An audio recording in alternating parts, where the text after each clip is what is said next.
Xena was only 12 when soldiers in silver armor stormed her village. The earth trembled under the hooves of royal horses, and the sky darkened with smoke from burning rooftops. She clutched her baby brother as screams rose around her, but by nightfall she stood alone. Her village was no more, only ashes, silence, and the sharp edge of fate remained. She was dragged away, her wrists bound with vine ropes that smelled of burning sage, taken as a spoil of war, one of many to be offered to the queen as tribute. The queen of the kingdom, Queen Oba, was a name whispered with awe and fear. She was revered for her divine beauty, her flawless rule, and her unrelenting demand for loyalty. It was said that even the wind bent in her presence. Her palace was sculpted from white stone and gold, resting atop the cliffs where no voice of protest could reach her. Xena was brought through its marble gates, her feet cut and blistered, but her eyes clear and fierce. Inside, the halls were cold and echoing. Statues of past monarchs lined the corridors, all kneeling in homage to a larger-than-life effigy of Queen Oba herself. Xena was stripped of her village rags and dressed in crimson servant robes. Her hair was cut short, no servant was allowed to wear their culture in strands. Her name was nearly taken too, but she whispered it to herself each night like a vow: Xena, daughter of the clay hills, soul of thunder, flame that bows to no wind. Among the palace servants, Xena quickly earned a name for herself, not for disobedience but for the way she obeyed. It was different. She completed every task without hesitation, yet her movements carried a quiet defiance. When told to bow, she did, but with her head held just a breath higher than others. When made to clean the queen's mirror room, she left behind not only spotless glass but subtle patterns drawn in dust that formed symbols from her village language. Those who noticed whispered that she was dangerous. Others said she was foolish.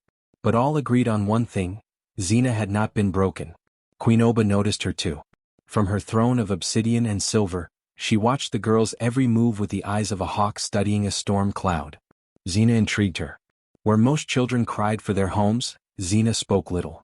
Where most trembled before royalty, Xena met the queen's gaze with steady fire. One day the queen summoned her. The great hall was silent when Xena entered. Golden braziers lit the path to the throne. The courtiers lined the walls like painted shadows. Xena walked forward, barefoot but unshaken. The queen tilted her head, a smile curving her painted lips. "You are the one they speak of," she said. Her voice was soft but rang with the weight of command. The girl with the silent rebellion. Xena knelt, but her hands didn't shake. "I serve as I must," she replied. Her voice, though respectful, did not bow. The queen's smile faltered just slightly. "You serve, but your heart resists." Xena remained silent. Oba descended from her throne, her gown whispering across the stone floor like snakeskin. She circled Xena slowly, inspecting her. "What does a girl like you dream of? Revenge? Return? Or do you think yourself above kneeling?" "I dream of my village," Xena said quietly. "I dream of the voices I've lost. I kneel for now, but not forever." A hush swept the hall. The queen's eyes darkened. "You will learn obedience," she said at last. "In this court, even fire learns to flicker at my will." Xena did not respond. She was taken back to her quarters that night, but now a shadow trailed her steps. Guards watched her more closely. Tasks became harsher. She was made to serve at royal ceremonies, pour wine during feasts, scrub floors until her hands bled. Yet her spirit only grew stronger, steadier. The other servants began to take heart. Some whispered greetings in the old language again. Some dared to raise their eyes a little higher. Xena had become something strange in the queen's palace, a quiet ember that refused to die. Then came the night of the moon ceremony, when the queen would call upon her ancestors to renew her dominion. Xena was assigned to carry the ceremonial kneeling cushion, the very one each courtier was made to bow upon before the queen. As she carried it through the palace, past walls draped in red silk and ivory spears, she felt a stillness in her chest, not fear but readiness. Something was coming. She could feel it in her bones, in the way the palace air resisted her breath. When she entered the grand ceremonial hall, all eyes turned to her. Dressed in black and gold, Queen Oba waited on the high dais, her crown of flame-shaped iron rising like thorns from her brow. Xena approached, bowed low, and placed the cushion before the queen. "Now kneel," Oba commanded. Xena straightened slowly. Her hands were steady. Her eyes shone. And she knelt. But not like the others. She bowed not in submission, but as one who honors the truth buried in the earth. Her forehead touched the ground, yet her spirit stood tall. In that silent motion something shifted. The queen stiffened. The crowd leaned forward. For that single bow did not honor Oba, it challenged her. And though the queen didn't know why, a sliver of fear pierced her perfect composure. It was the kind of bow that foretold storms. The kind that made crowns crack under unseen pressure. Xena rose, eyes locked with the queen. And somewhere in the deepest shadows of the palace, the walls listened. The banquet hall glowed with opulence. Tall ivory columns carved with lion heads held up a ceiling painted with scenes of Queen Oba's victories. Rivers turned red in her honor, kings kneeling, palaces crumbling under her wrath. Lanterns swung gently above, casting golden light over polished obsidian floors. Music floated through the air, played by a row of blindfolded musicians who never dared look up. The scent of roasted boar, spiced yam, and honey wine clung to every breath. It was the feast of endless rule, a celebration of the queen's 13th year upon the throne, and all the nobles of the kingdom were present. Lords from the coast wore coral-beaded robes. Northern chieftains sat stiffly in fur-lined garments. Governors from the desert drank silently, their expressions masked behind veils. Gifts of emeralds, carved tusks, and golden idols lay stacked in ornate heaps beside the throne. And standing behind it all, behind the queen's towering seat of bone-white stone, was Xena. She had been chosen once again to serve at the feast. She stood still, holding a pitcher of hibiscus wine, her eyes downcast but alert. Her wrists still bore faint scars from rope burn. Her feet, bare and dusty, had walked countless paces in silent defiance. The queen hadn't spoken to her in days, yet Xena knew she was being watched. Oba sat upon her throne in a dress woven with the silk of shadow moths, dark, iridescent, alive with motion. Her crown tonight was unlike any other, jagged and sharp with a serpent's tooth at its center. She smiled easily, her laughter light as she toasted the gathered nobles. But her eyes often wandered to the girl behind her, the one who had dared to kneel without surrendering.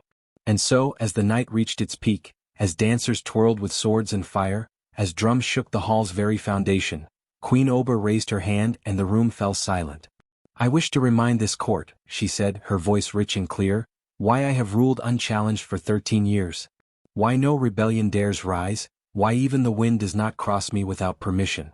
The crowd leaned forward. "Because in my court loyalty is not requested, it is required. And obedience," she turned slowly, eyes fixed on Xena. "Obedience must be taught." A murmur passed through the nobles like wind through tall grass. Xena stepped forward, slowly lowering the wine pitcher to a nearby table. The hall pulsed with attention. "Come," the queen said softly. Xena obeyed.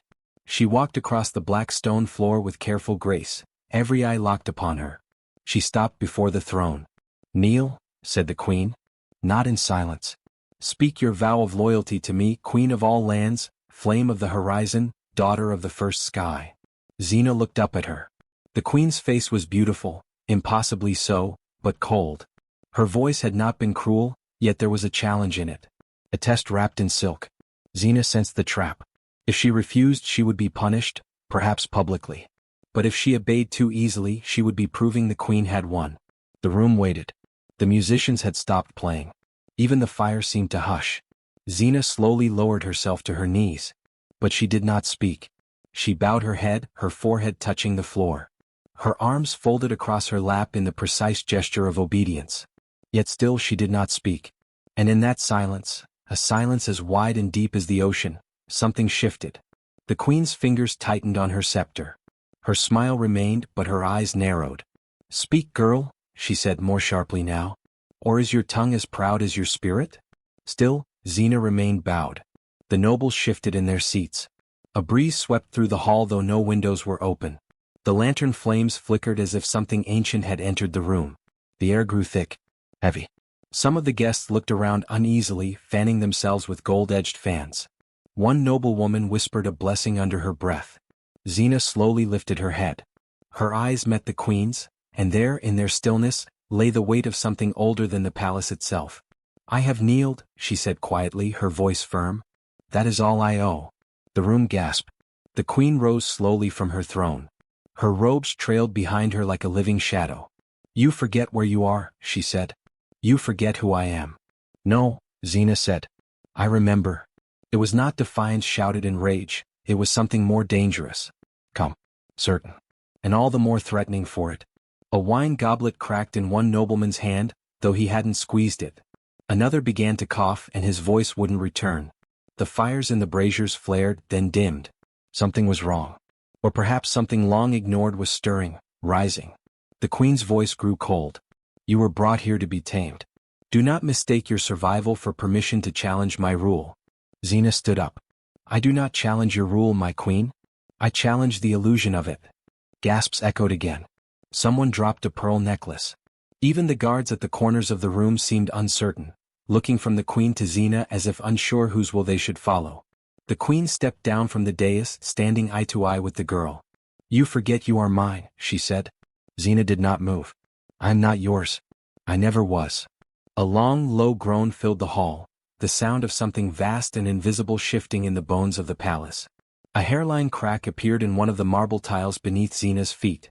It pulsed faintly with a light that no one could name. Queen Oba's hand moved to her scepter, but she paused. In that moment, perhaps even she sensed it, the presence in the room that was not hers, not summoned by her power, but awakened by Xena's refusal to be less than whole. The humbling was meant for Xena, but now the queen felt the edges of it curling back toward her. She turned abruptly. Take her, she ordered. But no one moved. The guards, the nobles, the servants, they stood frozen. Not out of fear of Xena, but of the change that now breathed inside the room like a storm behind closed doors. Something sacred. Something wronged. Something rising. Xena bowed again, a simple, quiet motion. Not of submission but of dignity. And then she turned and walked away. Not a single soul tried to stop her. And the queen, for the first time in 13 years, remained silent as someone disobeyed her, and walked away untouched. The hall had returned to silence after Xena's bow, yet that silence echoed louder than any roar. The nobles resumed their feasting, but their eyes occasionally flickered toward the servant girl who had lowered herself with such stillness and yet had stirred so much unrest. The queen tried to laugh it off, sipping from her jeweled goblet, but the wine tasted sour on her tongue. That night, sleep did not come to her. The queen tossed under silken sheets, the fire in her chamber unusually restless, flickering shadows across the high ceilings. When she finally drifted into slumber, her dreams were pierced by unsettling visions. A girl in tattered clothes stood over her bed, holding a cracked mirror in her hand. The mirror reflected not the queen's face but Xena's, expressionless, unmoved, yet powerful. And behind Xena, in that mirrored world, her crown lay shattered into glinting pieces. She awoke drenched in sweat, gasping for air, clutching the pillow as if it had turned to stone in her hands. When she sat up, she saw the mirror on the far wall had cracked. Not entirely, but a jagged line ran down its center like a wound on glass. Servants claimed it was due to age or heat, but the queen knew better. Something had shifted since that bow. The next morning, the queen ordered her handmaidens to remove all mirrors from her quarters. She told them it was superstition, bad reflections, or that they simply bored her, but her voice wavered. One young maid, no older than Xena, hesitated while removing a small silver mirror from the dressing table. Her eyes lingered on it too long. The queen noticed. What do you see? She snapped. The girl blinked. Nothing, your grace. But the queen didn't believe her. She ordered the girl transferred to the kitchens. Away from mirrors, away from corridors where whispers might travel. And yet, whispers did travel. Throughout the palace, rumors took root like vines through old stone. They said the queen was losing sleep. That the crown was rarely worn now, only during official ceremonies and even then reluctantly. Some claimed they saw her press her hand against her temple more often, as if the weight of the unseen had become heavier than gold. Xena remained quiet. She did not seek attention. She carried trays, fetched scrolls, swept halls. But every movement was precise, every glance calm and focused. Nobles noticed. So did the guards. Even the court magister, an old man half-blind with a nose for strange things, asked quietly, "Who is she really?" The queen pretended not to hear him. But her mind raced. Xena had no history. No family in court. No training. Yet her silence shouted, her presence weighed down the air. When she entered her room, the queen felt her before she saw her. In desperation, the queen summoned her seer, a cloaked figure who had served her since the early days of her reign. He had predicted her rise. He had warned of betrayals. Now he entered the candlelit chamber, his staff clicking softly against the marble. "She is not what she seems," he said before the queen could ask. "The girl holds a thread, a very old thread." "Thread to what?" the queen demanded. The seer closed his milky eyes. "A forgotten line. A legacy not of blood but of spirit. Her bow was not submission. It was unlocking. Unlocking what? But the seer would not answer. He turned, walking away without another word. That night, the queen stood alone in the Hall of Kings, a room where portraits of past monarchs hung like ghosts. Her eyes scanned the canvas faces, proud, cruel, cunning. She thought she saw one of them shift. The king 2 generations before her, known for his iron fist, seemed to frown.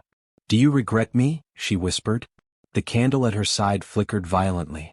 Elsewhere in the palace, Xena stood by a window, watching the moonlight drip like silver ink across the courtyard. Her hands were folded. She was thinking of her mother, a woman who'd once told her that strength didn't always scream. Sometimes it simply stood still while others trembled.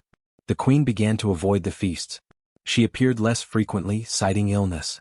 When she did appear, she wore her hair down, obscuring her face. And when she finally placed the crown upon her head again, during a minor council gathering, something strange happened. A ripple passed through the air, not seen but felt.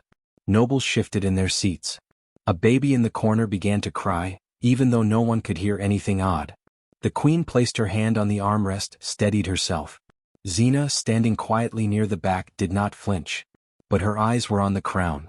The queen could feel it, a heat beneath the metal, as if fire slept there now. As if the bow had awakened something ancient that nestled itself in the gold and gemstones.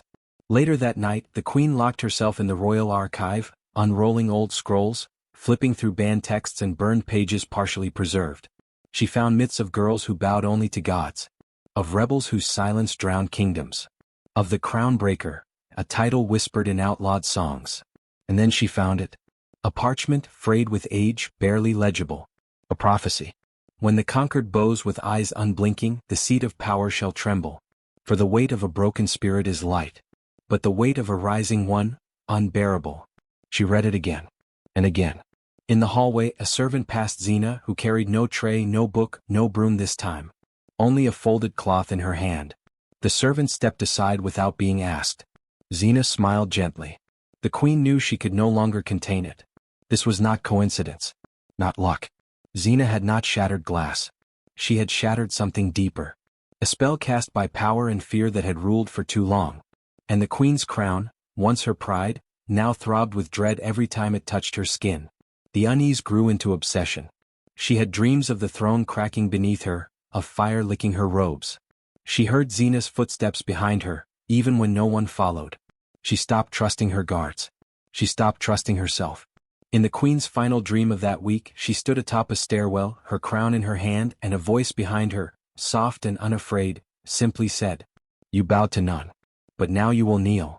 She turned in the dream, expecting to see Xena. But there was no one. Only a mirror. And her own face, aging, cracking, breaking. She awoke screaming. The queen summoned her advisors that morning, her fingers trembling over the rim of her goblet. Wine no longer steadied her nerves the way it used to. Since the night of the feast, nothing had. Xena's silent bow still echoed in her mind like a thunderclap hidden in silence. And now, cracks were appearing not only in mirrors but in the court's composure. She paced before her throne like a restless lioness, her golden heels clinking against the marble floor. "Bring me the seer," she finally barked. "The one they keep in the tower. The one with the clouded eyes." Moments later, the doors creaked open and the old seer entered, robes trailing behind her like smoke. Her face was lined like tree bark, and her blind eyes flicked towards the queen as if they saw far more than sight allowed. "You called, Majesty," she said, her voice sand dry. "I did," the queen hissed. "You will explain the girl. You will explain what happened the night she bowed." The seer tilted her head. "Some bows are not meant to show submission. Some carry fire inside them." The queen leaned forward. "Speak plainly." The old woman walked to the center of the throne room, dragging her crooked cane. "There is an old legend, Your Grace. Older than even this palace. It speaks of a gesture, what you call a bow, but made not to honor the throne but to challenge it. A bow of the soul. When given in silence, with purity and defiance, it carries the weight of judgment." The queen stiffened. "The story says," the seer continued, "that should such a bow ever be performed within the halls of power, the throne itself will start to rot. Crowns will weigh heavy. Mirrors will shatter truth from illusion. And the one who receives it shall face what they fear most." The queen's voice was ice. "Are you saying a mere servant girl cursed my reign with a simple bow?" The seer only smiled, the expression empty of joy. Not a curse. A reckoning. The queen dismissed her with a wave, but the words clung to her like smoke. That night, she sat in her private chamber, alone with the crown she had worn for nearly 2 decades. Its gems gleamed red in the candlelight, but they felt like thorns against her scalp. She removed it and held it in her lap. She tried to laugh at the idea. A bow? A girl? How absurd. But as she stared at the empty space where Xena had bowed, she felt her heart thrum faster. Elsewhere, Xena washed floors with other servants. She moved quietly, humbly. Yet the servants glanced at her differently now. Some avoided her eyes. Others whispered that the queen had started to fear her. The girl who bowed and made the crown tremble. Xena said nothing. But in her silence was a deep and steady knowing. That night, the queen sent for her once more. Xena entered the chamber and stood before her. The same girl, the same eyes, calm and unwavering. "I've heard stories about you," the queen said. "That you are more than you seem." Xena didn't speak. The queen rose, walking in a slow circle around her. "Some say you were born under a rare star. That your village had rituals forbidden in this land. That you know things." Xena lifted her eyes, quiet. "Tell me," the queen whispered, pausing behind her. "Did you mean to curse me?" Xena shook her head. Then she finally spoke. "I only bowed." The queen flinched. The echo of those words held too much weight. Later, she tore down the banners in her chamber. She broke her mirror with her own hands, screaming. She could not sleep. Her dreams were filled with black feathers and a sea of kneeling figures whose faces she couldn't see, all bowing silently until her crown shattered. The nobles began to notice her unraveling. She spoke of invisible eyes watching her. She held council meetings at midnight, muttering about revolt. Her generals grew uneasy. And in the silence that hung over the palace, Xena continued her work, her presence calm, magnetic, untouchable. Then came the Festival of Inheritance, a celebration of lineage and loyalty. The queen, though weary, chose to stand on the royal balcony and address the people. But as she opened her mouth, the crowd stirred. A hush fell over them, eyes shifting past the queen's gold robes to something moving at the steps below. Xena. She walked forward slowly, eyes lowered. And before the entire kingdom, she bowed once more. No words. No defiance. Just stillness. And the wind shifted. The queen's crown slipped slightly. Not from motion, but as if repelled. A noble dropped his goblet. A bird screamed overhead. The sun, bright only moments before, ducked behind a sudden black cloud. And somewhere deep in the stone of the palace, a low groan sounded, not of construction but of something ancient stirring. The queen fled inside. "She's doing it again," she shouted at the guards. "She's using something. She's enchanting the people." But the captain of the guard did not meet her gaze. He only said, "She bowed, Majesty. That's all." "No," she barked. "That was a weapon. That was a declaration of war. She did not speak. She did not move against you." The queen slapped him. "Arrest her," she screamed. "Chain her in the tower." But the guard hesitated. Then another. Then all. Xena stood calmly at the bottom of the stairs, surrounded by silence and respect. "She bowed," the captain said again. "And somehow, we all saw who the true ruler is." The queen's face contorted. She turned and ran to her throne room only to find it darkened. The great windows were clouded over with soot. The mirrors gone. And on the throne sat not her, but the crown alone. Split. Down the center. As if something had driven through it. She reached for it, weeping, but her hand recoiled as if from fire. Her fingers sizzled where they touched the gold. And then for the first time in years she knelt. Not from grace. But from collapse. Xena was never crowned in gold. There was no ceremony. No thunderous announcement. But over time, as the queen vanished from sight, the people looked to the girl who bowed and shattered a kingdom with silence. And they followed. Because some thrones are not taken by sword or speech. Some are claimed by truth. By a single act that echoes louder than war. A bow. Given not in surrender, but in soul. Xena slept restlessly in the palace quarters, curled beneath a thin woven cloth that barely kept out the night's chill. The silence outside her window was deceptive. Inside her mind, storms raged. She had not spoken of the symbols she'd started to see on her hands, the faint etchings that shimmered in moonlight and vanished in sun. They pulsed when her heart pounded. They warmed when she grew angry. And lately they moved.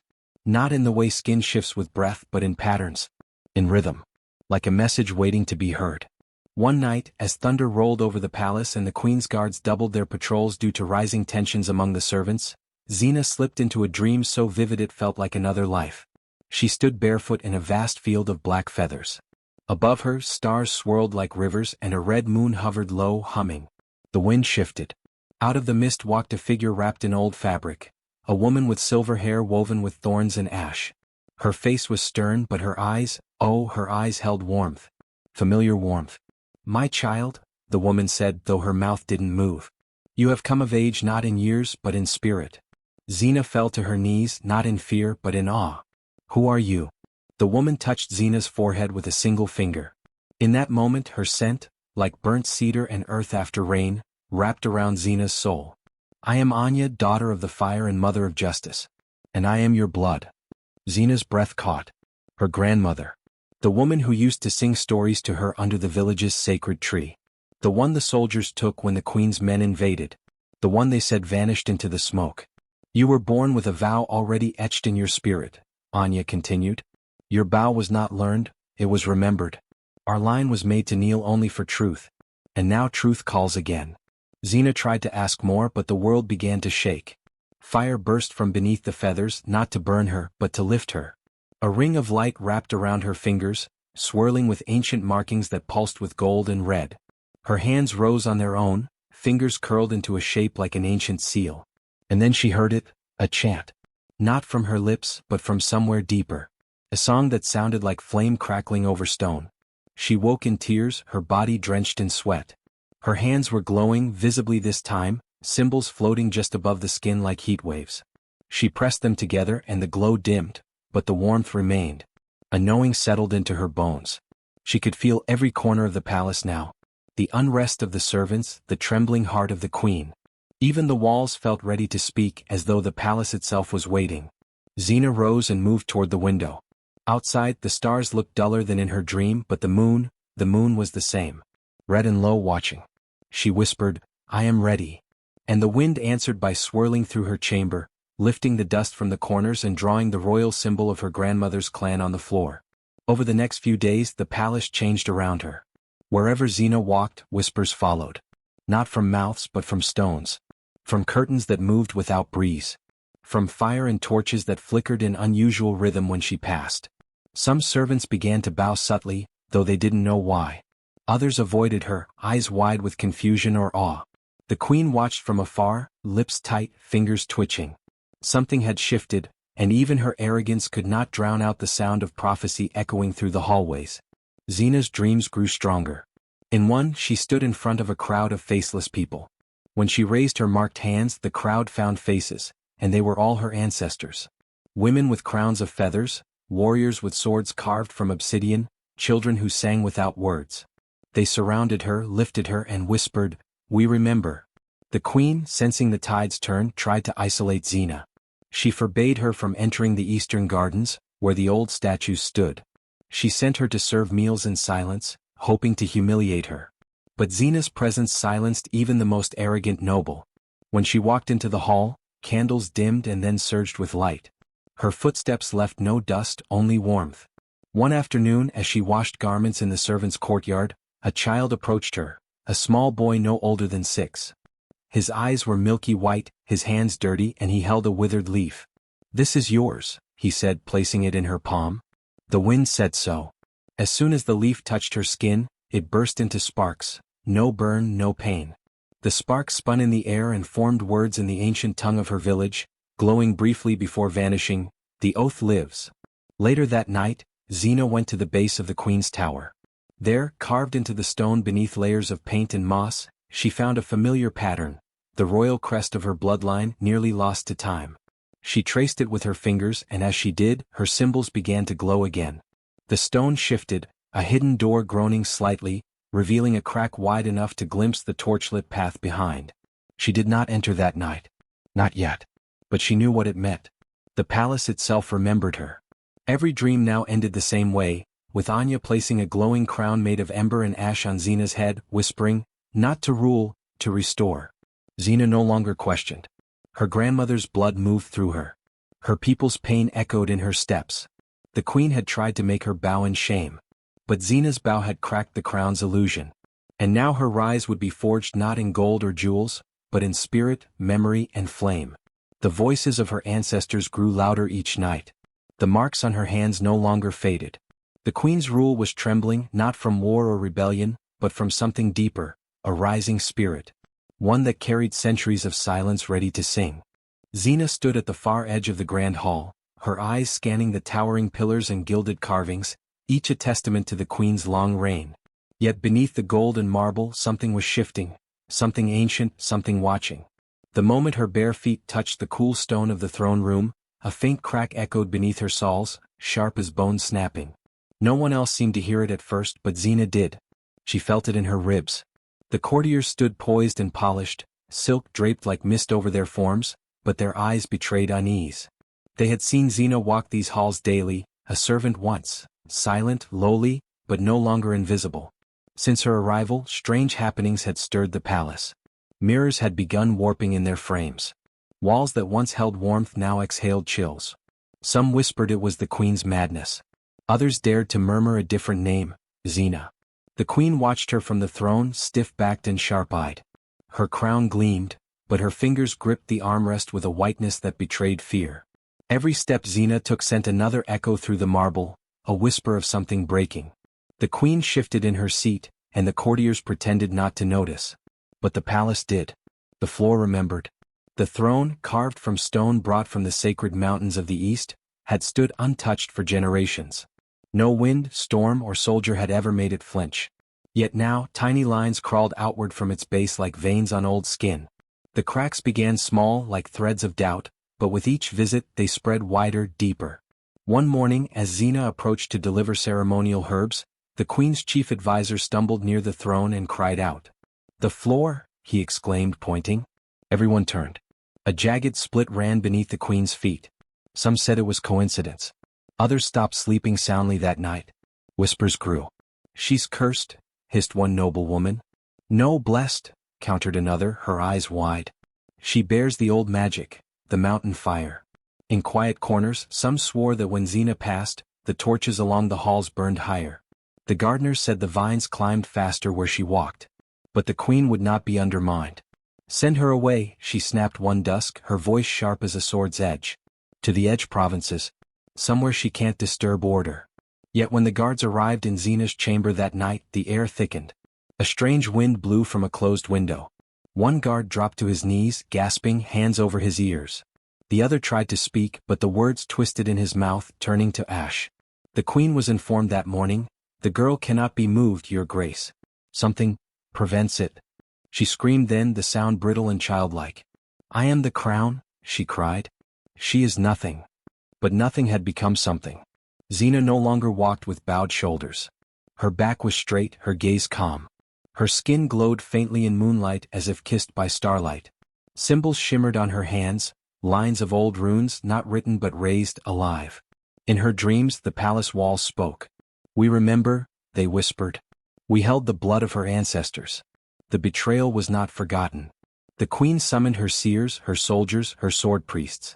"Break the curse," she commanded. One seer placed black salt in the cracks of the marble. Another chanted until his tongue bled. A third lit sacred incense, but the smoke curled around his throat and choked him silent. Every attempt failed. The cracks widened. Xena, silent still, now stood daily in the hall with the others. She never spoke out of turn, never defied protocol, yet her presence burned. Her silence was louder than drums. The courtiers began shifting allegiance quietly. They watched her more than the queen. They bowed lower to her than to the throne. One young noble fell to his knees as Xena passed, whispering, "Forgive us." Xena said nothing, but a breeze stirred the heavy curtains without wind. The queen tried exile again. She wrote letters. She summoned ships. But each attempt dissolved in flame. One letter burst to ash in her own hand. "She's doing this," she cried. "She hasn't said a word," said her steward. "Then it is her silence that curses me," the queen snarled. One night, in her private chambers, the queen awoke screaming. The throne had appeared in her dream, but cracked wide open. From the split rose a crown, not hers, but made of woven light and ash, and a voice thundered, "You sit on stolen stone." She looked at her hands. They were burning. She summoned her oldest priestess, the last of the fire watchers. "Tell me the truth." The old woman stared long at the queen, then whispered, "It was not your throne to take. You broke the pact when you betrayed the bloodline." "What pact?" the queen snapped. "The old one," the priestess said. "The mountain's oath. No crown may sit on the throne without the consent of the royal flame." "You mean that girl is?" "She is not a girl," the priestess interrupted. "She is the return of the oath. The throne knows her." That night, Xena walked into the throne room alone. She placed a single hand on the cold marble. It pulsed under her fingers. A deep sound rolled beneath her, like stone shifting deep within the earth. And then, a crack split the room. From the ceiling to the floor, a glowing line appeared, slicing through the hall like lightning. The walls trembled. The torches all went out at once. The queen ran from her bedchamber, breathless. "What have you done?" Xena turned to her slowly. The queen saw her eyes glowing like dying stars.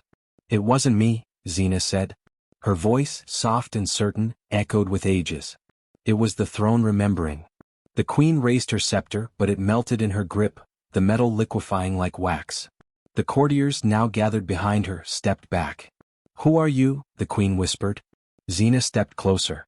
The cracked marble bloomed beneath her feet like lightning on stone. "I am the answer," she said.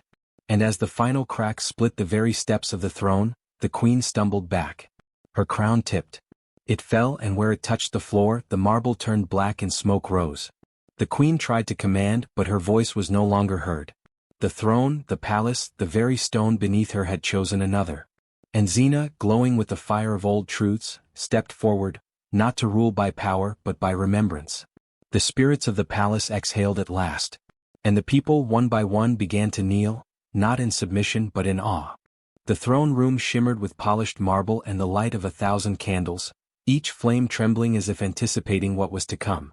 Nobles, warriors, and handmaidens lined the edges of the vast hall, their eyes flickering nervously between the queen and the girl who stood defiantly at the foot of the dais. Xena, dressed in a servant's robe stained from years of labor, looked utterly out of place, yet she seemed to command the room as though the ancient stones beneath her feet had waited for her all along. The queen sat tall on her throne, cloaked in layers of crimson and gold, her crown heavy with emeralds and diamonds. Yet her face bore the strain of weeks without sleep. Her once sharp eyes now darted around the room, haunted by shadows only she could see. She gripped the arms of her throne tightly as if they were the only things keeping her grounded. "You dare to defy me?" the queen's voice rang out, trembling not with age but with something deeper.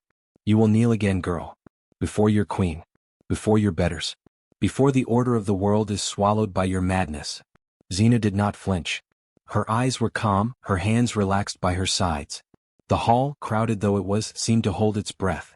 Everyone remembered the last time the girl had bowed, how strange winds had stirred indoors, how the queen's golden goblet cracked down the center, how dogs had howled from miles away. Xena took a step forward. The candles closest to her guttered as if choked by unseen smoke. With each footfall, the marble floor beneath her hummed, a vibration that pulsed into the feet of every witness. Nobles exchanged glances. One of them whispered a prayer. The captain of the guard subtly touched the hilt of his sword but did not draw it. He too had dreamt of this moment, though he'd never dare admit it. Xena stopped only a breath away from the base of the dais. She looked up at the queen, not with anger, not with fear, but with a gaze so steady it unsettled even the strongest hearts. "I came here in chains," she said, her voice low but clear, "but not once did I belong to you." "Then prove it," the queen hissed. "Bow again. Show them what you are. A servant who forgot her place." Xena's lips curved into the faintest of smiles, not of joy but of knowing. "A bow means nothing," she said, "unless the soul behind it stands taller than the one it bows to." And then she bent. Not in submission but in truth. Her knees touched the marble floor with the weight of legacy. Her head lowered, not because she feared the queen, but because she carried the memory of every ancestor betrayed, every child silenced, every village burned. Her back was straight, her hands rested on her thighs, and her breath was steady. And then it happened. A sound like cracking ice echoed through the throne room. All eyes turned toward the queen's head, where her crown, the very symbol of her dominion, began to tremble. First a shiver. Then a tilt. Then, with a noise like shattering bone, the crown split down the center. Gasps rippled through the room. The jewels fell to the floor like rain. Gold cracked and curled as though rejecting the head it once adored. One half of the crown clattered down the steps of the dais, landing near Xena's bowed figure. The other slid down the queen's shoulder before dropping to her lap. Before anyone could react, a brilliant light erupted from the floor beneath Xena. It wasn't fire nor sunlight, but something older, purer, the light of oath and memory. It surged upward like a fountain, engulfing her form, yet not burning her. Her servant's robes were lifted by the wind of it, revealing faint marks glowing on her skin, symbols of an ancient vow, lines shaped like crowns, flames, and rivers. The ground beneath her feet shimmered with the imprint of her ancestors. The queen screamed. She clutched at the arms of her throne, her face twisted in terror as the dais cracked beneath her. Stones splintered and vines of blackened roots emerged from the fractures, wrapping around the throne's legs. The queen tried to rise, but her body failed her. Her limbs trembled as if the throne itself refused to let her go. "Make it stop," she shrieked. "She's cursed. She's cursed." But no one moved. Not the nobles. Not the guards. Not even the handmaidens who had once rushed to her every whim. All of them were frozen by the truth unfolding before their eyes. Xena slowly rose from her bow. The air around her glowed faintly, and as she lifted her head, her eyes were no longer just brown. They burned with a light too ancient to name. The very same light that once filled the skies when justice had weight, when kings were chosen not by blood, but by spirit. "I did not curse you," Xena said softly, her voice reverberating through the hall like a song remembered from childhood. "You cursed yourself, the day you traded love for power, truth for fear, your sister's life for a throne." The queen's mouth opened to reply, but no sound came. Her crownless head dipped forward as though a great weight pressed her down. The symbols on Xena's skin flared once more.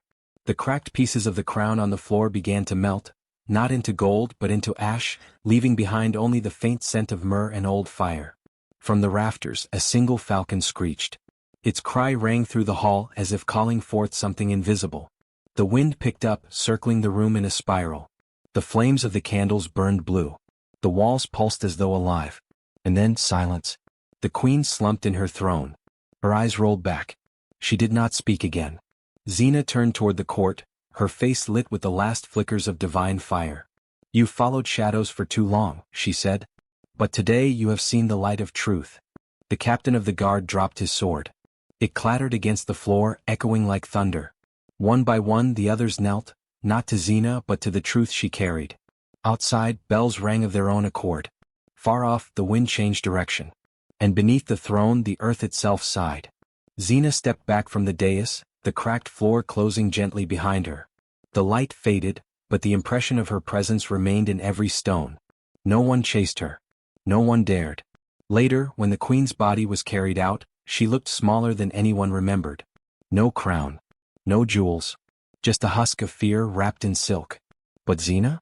She walked out of the palace through a gate no one had noticed before, one hidden beneath carvings that told a story long forgotten. A story of a line of women born not to serve but to balance. Not to kneel but to guide. And as she disappeared into the dawn light, the people knew something had changed, something vast and final. The reign of fear was over. The silence had spoken. The bow had broken the crown. And the world would never forget her name. Xena stood beneath the fractured ceiling, light flickering over her marked hands. The palace elders, summoned by the throne's collapse, recognized the symbols, ancient seals once worn by the true heirs. A faded portrait hidden behind the council walls confirmed it.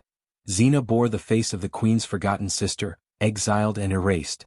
Whispers grew into stunned silence. She hadn't come to rule by sword or decree, but through the quiet strength of remembrance. In her, justice lived. The girl who had bowed not in fear but in truth, was the flame meant to restore what had been stolen. The silence after the queen's collapse was not empty, it was charged as if the very walls of the palace held their breath, waiting for a decision that would reshape the kingdom. The nobles stood in stunned circles, avoiding eye contact, their rich garments whispering against marble now laced with cracks. Outside the palace gates, word spread like wildfire through the streets. The crown had fallen. The girl who once served their wine had brought light to centuries of shadows. And the throne had bent, not to rebellion, not to war, but to the quiet, undeniable truth of a bow. The people gathered in the plaza, a sea of faces that once feared the queen's gaze now lifted toward the palace in hope. Xena did not emerge immediately. She remained inside, seated not on the throne, but on the steps beneath it, her fingers still tracing the faint, glowing marks on her skin. The queen had been taken away by the palace spirits, vanished as though her power had never truly belonged to her. What remained now was choice. The nobles convened in the high chamber, their voices hushed, cautious. Some feared a trap. Others feared losing their wealth or rank. But a few, those who remembered the days before the queen's reign, or those who'd secretly wished for change, stood up and spoke. She has no army, one said. Yet the spirits favor her. She has no crown, another noted, but the people already kneel in their hearts. She is the rightful heir, an elder finally declared, eyes glistening with age and memory. And she did not take the throne by force. That is what makes her worthy. Outside, the people had begun lighting torches, not in anger but as symbols of vigil. Children wore vines around their wrists, mimicking the marks on Xena's hands. Songs rose, old lullabies once banned by the queen, now sung freely by grandmothers and street performers alike. It wasn't a revolt. It was an awakening. When Xena stepped onto the palace balcony, the city fell into silence. Her hair was still tied like a servant's, her dress plain. But her presence had changed. She no longer looked like a girl out of place. She stood as if carved by the wind and shaped by stories older than the throne itself. The mark of fire still glowed faintly on her chest, just enough for the elders to know she had been chosen not by blood alone, but by spirit. I do not seek the crown, she said, her voice clear, rippling across the crowd like sunlight across still water. Because the crown alone does not make a kingdom just. Power in the hands of one has failed us before. I will not repeat it. The nobles leaned forward, listening. The crowd watched in awe. I was raised by a woman who remembered the land before it broke, she continued. Who taught me that justice is not inherited, it is lived, it is shared. I will not sit on that throne. I will build a circle instead. A council of hands, not bloodlines. The people will rule with me. Gasps rang out, then a strange stillness followed. For a moment no one spoke. Then an old farmer near the front of the crowd fell to one knee, not in submission but in reverence. Then we choose you, Xena, he called. Not for your name but for your truth. One by one others followed. Not all kneeled, but some placed their torches down in front of them like an offering. Some simply nodded. A child raised a wooden bowl toward her. A street merchant dropped petals into the wind. They did not need a crown to tell them she was their leader. They already knew. Within the week, Xena dismantled the old royal court. The golden chairs were melted, their gold repurposed to build a new chamber where no seat sat higher than another. She invited farmers, scholars, healers, and even former servants to the circle. Each had a voice. Decisions would now be made in open air, under witness of the people and the ancestral spirits. The queen's laws, those built on fear and blood, were burned in a ceremonial fire, and their ashes scattered across the fields to nourish new crops. Scrolls of history that had been hidden or rewritten were restored by the temple keepers and made accessible to all. Names once erased were now sung in the streets. Xena refused to live in the queen's bedchamber. She slept in a modest room, walls lined with offerings from villagers, a carved staff, a scarf woven with ancestral patterns, a journal gifted by a scholar that read, "We begin again." But not all were pleased. Some nobles who had benefited from the old ways plotted in hushed corners. They whispered that Xena's humility was weakness, that without a central crown the kingdom would fracture. One even tried to stir dissent by sending soldiers to reclaim the throne. But the soldiers did not obey. They had been there the day the queen's crown cracked. They had seen what Xena's bow had done. They remembered the fire that rose from the floor, not to destroy but to reveal. And so the people protected their new council. Watchfires were lit each night, not as warnings but as beacons. Citizens took turns volunteering in the gardens and kitchens of the palace. Children were taught the stories of those who had been silenced before Xena arrived. And in the halls of judgment, murals were painted, not of battles or kings, but of a girl in simple clothes bowing with her head high. Xena never took a title. She signed her name as Daughter of Justice, never Queen. Her leadership was not proclaimed by drums or decrees, but by the silence she left behind, a silence where fear used to dwell, now filled with choice, truth, and healing.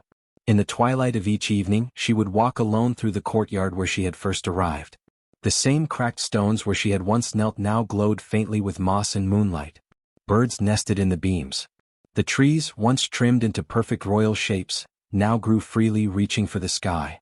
One night, an elder approached her as she stood under the stars. "You shattered the crown," he said. "What will you build in its place?" Xena looked up, then back at the palace, the one now filled with laughter, firelight, and shared voices. I don't need to build anything new, she replied softly. I just had to remind them who they already were. And the stars seemed to agree.